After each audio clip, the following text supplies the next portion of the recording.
Pinag-iisipan ba tayo dapat nagsisimula? Baby, pakiusap.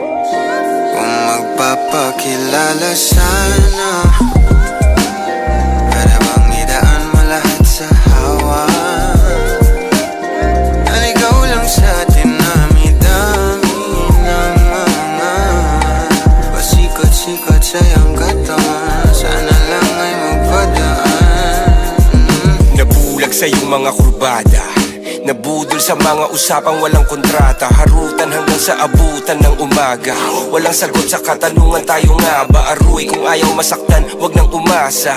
Nagbabaka sakali na lang na tsumamba. Mga dasal sa may kapal, sana gumana. Kaso madalas sila ni Satanas sa magkakutsaba. Matagal ko na tong pinapanalangin na ika'y tuluyang mapaibig sa'kin. Ngunit ako'y parang dagan, di na kitang nanlawin. Pinaglaruan tapos pinakawalan rin. Tinigay tahimik, isip ay malalim. Hirap lang basahin, tila babaybayin. Sarili kong lingwahe ng pag-ibig ay pag-amin. Ikaw ginawa mong sining ang pagiging sinungaling. Kung magpapakilala sana, para bang idaan mo lahat sa hawa.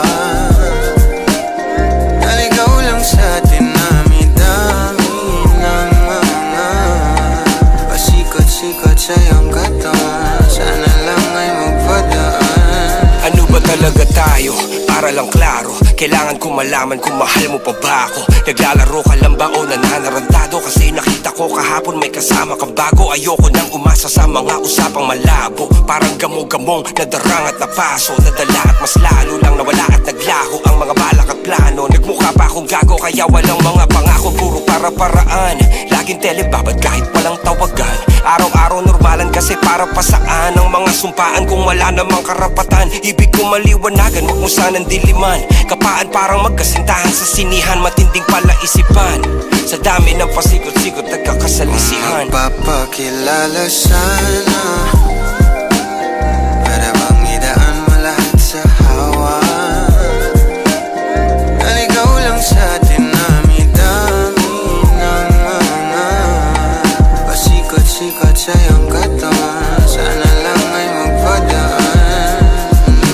Oras at konting espasyo lang ang kailangan nating dalawa sa ngayon. Ngunit parang di naman to hadlang. Palapit na tayo sa kalagwagan.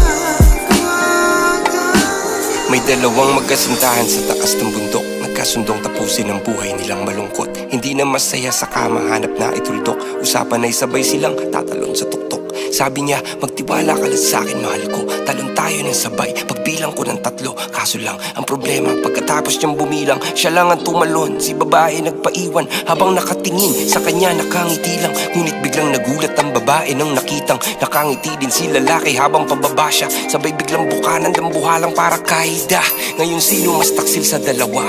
Sino ang mas tuso? Sino ang mas tanga talaga? Yung lalaki ba na may dalang back up plano? Yung babae na wala siyang balak back up?